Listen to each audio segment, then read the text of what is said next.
नमस्कार, SPT news में आपका स्वागत है। पेश है 26 दिसंबर गुरुवार दोपहर 3:15 राजस्थान की 15 बड़ी खबरें। सबसे पहले एक नजर डालते हैं आज की हेडलाइंस पर। बीजेपी को 2,244 करोड़ रुपए तो कांग्रेस को सिर्फ 255 करोड़। पीएम मोदी समेत दिग्गजों ने वीर बाल दिवस की दी शुभकामनाएं। 17 बहादुर बच्चों को किया जाएगा पुरस्कृत। जेपी नड्डा फरवरी तक बने रहेंगे भाजपा के अध्यक्ष। मंत्रिमंडल विस्तार की चर्चाओं के बीच नड्डा आज जाएंगे जयपुर। पूर्व सीएम अशोक गहलोत को कांग्रेस बना सकती है संगठन महासचिव। और अब खबरें विस्तार से सुनिए। भारत निर्वाचन आयोग ने राजनीतिक दलों को मिले चंदे की जानकारी अपनी वेबसाइट पर साझा की है। 2023-24 के आंकड़ों के अनुसार भारतीय जनता पार्टी को 2,244 करोड़ रुपए चंदा मिला है, जो अन्य दलों से काफी अधिक है। पिछले साल की तुलना में बीजेपी को 3 गुना ज्यादा चंदा प्राप्त हुआ है। कांग्रेस को इस साल 255 करोड़ रुपए का चंदा मिला है, जो पिछले साल से 79 करोड़ रुपए की तुलना में काफी अधिक है। बीजेपी को प्रूडेंट इलेक्टोरल ट्रस्ट से 723 करोड़ 60 लाख रुपए का चंदा मिला। यह पार्टी को मिले कुल चंदे का लगभग 1/3 है। कांग्रेस को प्रूडेंट ट्रस्ट से 156 करोड़ 4 लाख रुपए मिले, जो उसके कुल चंदे का आधे से अधिक है। क्षेत्रीय दलों की स्थिति: बीआरएस को इलेक्टोरल बॉन्ड के जरिए 495 करोड़ 50 लाख रुपए मिले। वाईएसआर कांग्रेस को 121 करोड़ रुपए 50 लाख रुपए का चंदा मिला। डीएमके को 60 करोड़ रुपए और जीएमएम को 11 करोड़ 50 लाख रुपए का बॉन्ड मिला। प्रूडेंट ट्रस्ट ने 2023-24 में बीआरएस को 85 करोड़ और वाईएसआर कांग्रेस को 62 करोड़ 50 लाख रुपए दिए।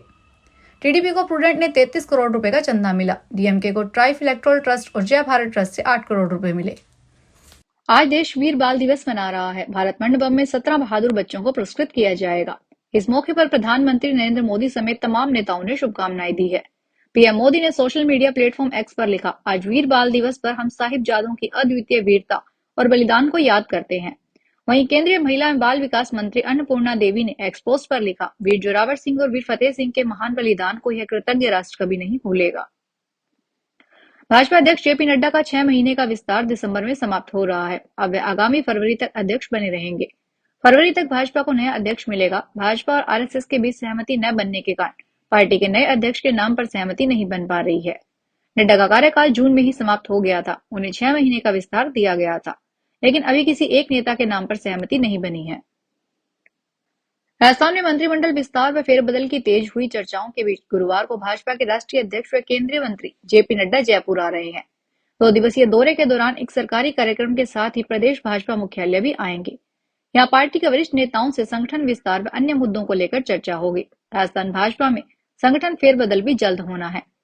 नड्डा राज्य में भाजपा की सरकार बनने के बाद पहली बार पार्टी मुख्यालय आएंगे। वे गुरुवार शाम को आएंगे। राजस्थान के पूर्व मुख्यमंत्री अशोक गहलोत को कांग्रेस संगठन महासचिव बनाए जाने की चर्चा तेज हो गई है। मौजूदा संगठन महासचिव केसी वेणुगोपाल को केरल में प्रदेशाध्यक्ष बनाया जा सकता है।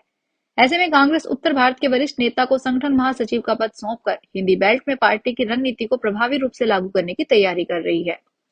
ऐसे में 3 बार के मुख्यमंत्री के अलावा गांधी परिवार के करीबी और दिल्ली में कई महत्वपूर्ण भूमिकाएं निभा चुके अशोक गहलोत का नाम प्रमुखता से लिया जा रहा है।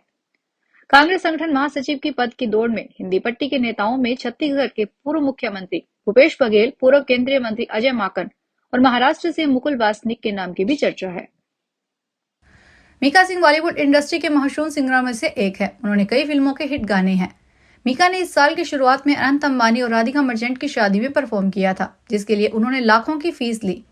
वहीं अब हाल ही में मीका सिंह ने खुलासा किया कि वो अनंत की शादी से एक बात से नाराज हैं। एक इंटरव्यू में मीका ने अपनी नाराजगी जाहिर करते हुए कहा, मैं अनंत अंबानी की शादी में परफॉर्म करने गया था। उन्होंने सभी को, यहाँ तक कि मुझे भी बहुत सारा पैसा दिया, लेकिन मैं एक बात से नाराज हूँ, मुझे वह घड़ी नहीं मिली जो बाकी सभी करीबी लोगों को मिली।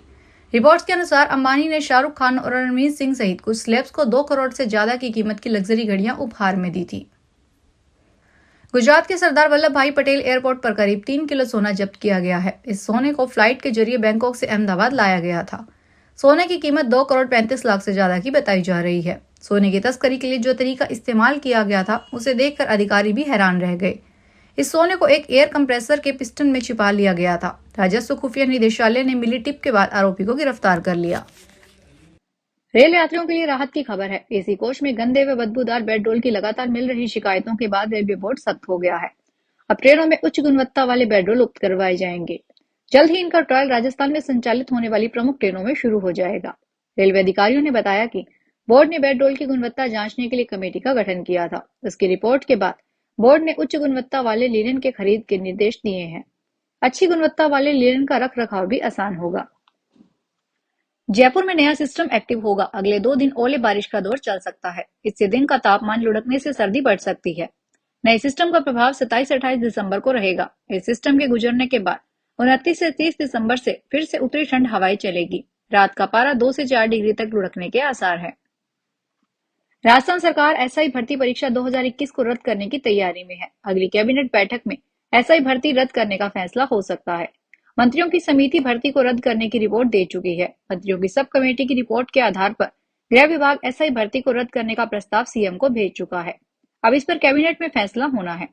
पिछले दिनों हाईकोर्ट ने एसआई भर्ती परीक्षा पर सरकार को 2 सप्ताह में फैसला करने के आदेश दिए थे।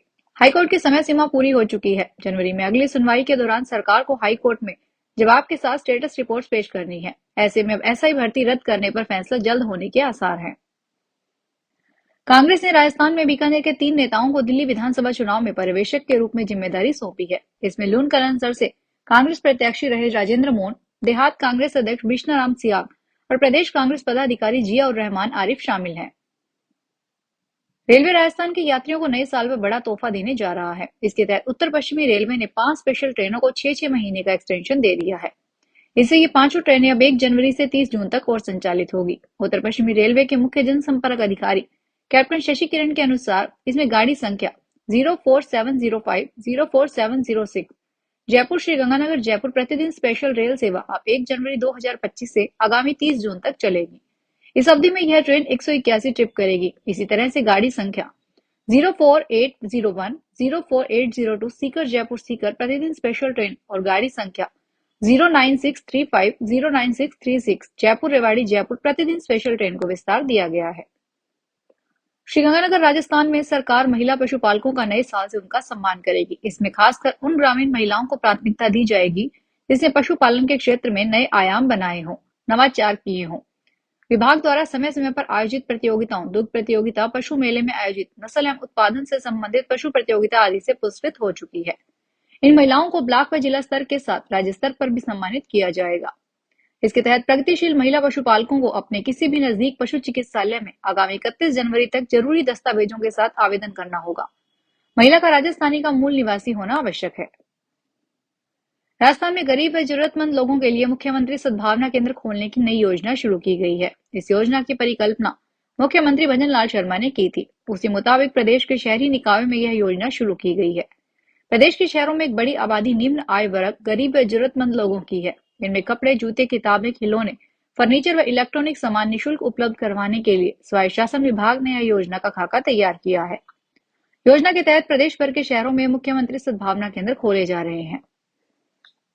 राजस्थान में सरकारी स्कूलों में पढ़ने वाले करीब 90,000 छात्रों को किसी न किसी तरह की सर्जरी की जरूरत है। इसमें से अधिकतर के हृदय की स्थिति, कटे होंठ, क्लब्स पैर जैसी समस्याएं पाई गई है।